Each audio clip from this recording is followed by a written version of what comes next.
Karibuni wapenzi watazamaji na wasikilizaji wa kipindi cha habari za soka Ulaya.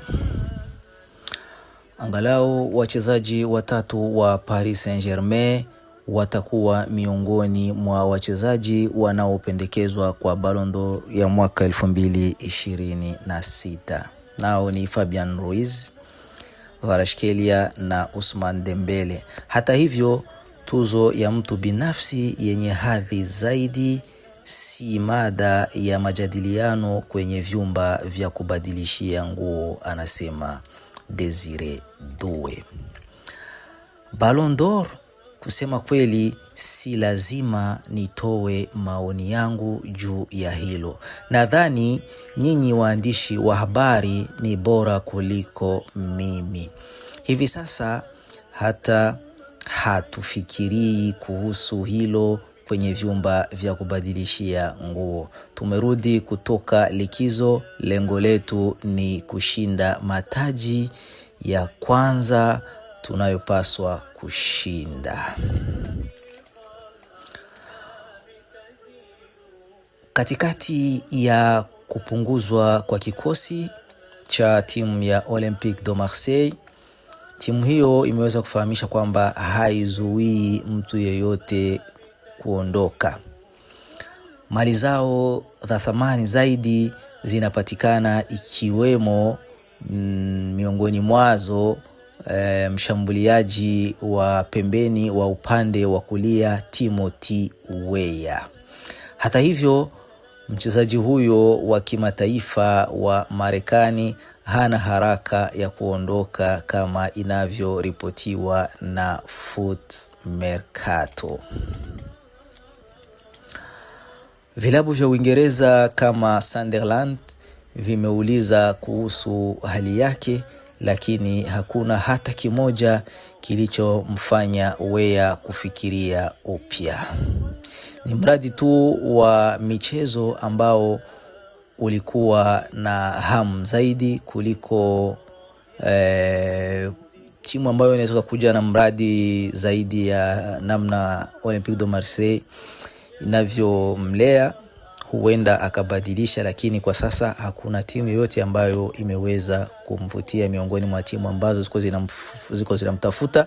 Tukikumbushia pia kwamba mchezaji huyo ameunga mkono kikamilifu kabisa uteuzi wa kocha mpya wa Olympique de Marseille, Bruno Genesio.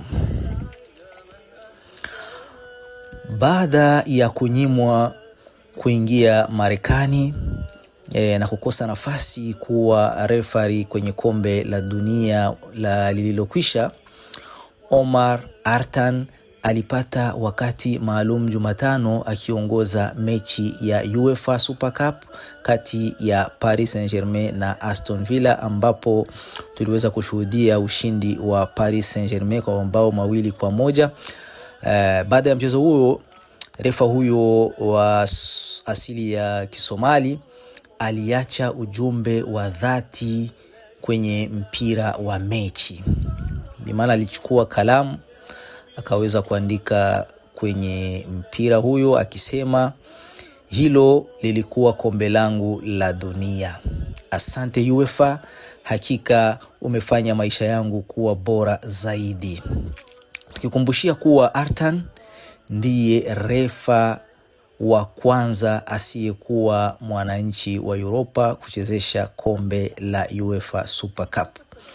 Ilikuwa wakati mgumu, akiendelea kuandika bwana Artan, ninathamini sana usaidizi ambao nimepata kutoka kote ulimwenguni. Msomali huyo pia aliandika kwenye tovuti ya UEFA. Mustakabali wa Bruno Fernandes unaweza kuwa moja ya masuala makuu mwishoni mwa dirisha la uhamisho. Kwa mujibu wa BBC, AC Milan ni miongoni mwa klabu zinazomtaka nahodha huyo wa Manchester United pamoja na Juventus na Galatasaray. Kiungo mshambuliaji wa Ureno ana kipengele cha kuachiliwa huru kwa vilabu vya kigeni kinachoripotiwa kuwa karibu euro 67 milioni. Hii ni hali ya kutazamwa kwa karibu, kwani Fernandes anaingia mwaka wa mwisho wa mkataba wake na Manchester United. Ingawa Manchester United ina chaguo la kuongeza mkataba wake kwa msimu mwingine. Kuondoka kwake kungewakilisha hasara kubwa kwa Michael Carrick. Akiwa na umri wa miaka 31, Fernandes anasalia kuwa mmoja wa wachezaji muhimu wa Manchester United na anatoka msimu akiwa na mabao 9 na asisti 21, na hivyo kuchangia klabu hiyo kumaliza katika nafasi ya 3 kwenye ligi ya Uingereza na kujipatia pia fursa ya kushiriki kwenye ligi ya mabingwa msimu ujao. Mchezaji huyo wa Ureno pia kwa sasa anapendelea kuongeza muda wake wa kukaa Manchester, lakini hali ya mkataba wake bila shaka inavutia vilabu vingine, akiwa tayari anafuatiliwa na Al Hilal kwa majira ya joto yaliyopita. Fernandes kwa hivyo anaweza kukabiliwa na vishawishi vipya wakati huu anajitokeza AC Milan. Manchester United italazimika kuamua juu ya msimamo wake ikiwa ofa inayolingana na kifungu chake itawasili. Erling Haaland ni wazi hajamaliza pambano lake na Elliot Anderson wakati wa kombe la dunia lililopita. Kwa vile sasa mchezaji huyo wa kimataifa wa Uingereza amejiunga na Manchester City.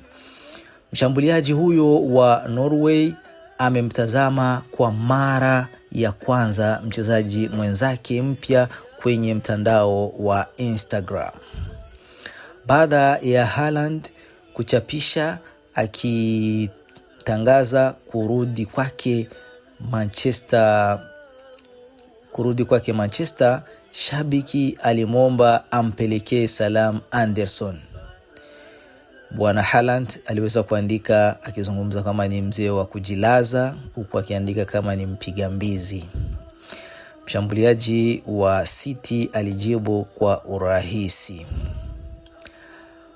Nikikumbusha kwamba robo finali ya kombe la dunia kati ya Uingereza na Norway ndipo ambapo bao la Norway lilikataliwa baada ya ukaguzi wa VAR kwa msukumo wa Haaland dhidi ya Anderson kwenye eneo la hatari.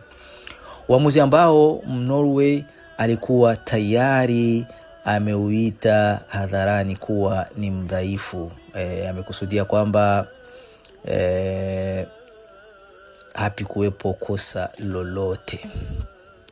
Hali sasa inachukua zamu ya kejeli, kwani watu hao wawili watalazimika kucheza pamoja. Manchester City ilimsajili Anderson msimu huu wa joto kwa pauni milioni 116 na kumfanya kiungo huyo Mwingereza mwenye umri wa miaka 23 kuwa miongoni mwa uwekezaji mkubwa zaidi wa soko la uhamisho wa Citizen. Uchokozi mdogo wa Haaland uliwashangaza mashabiki haraka kwenye mitandao ya kijamii, huku wengine wakibaini kuwa Norway huyo alikuwa hajasahau pambano lao la kombe la dunia. Habari zetu za leo zinaishia hapa, na watakieni siku njema. Kwaherini.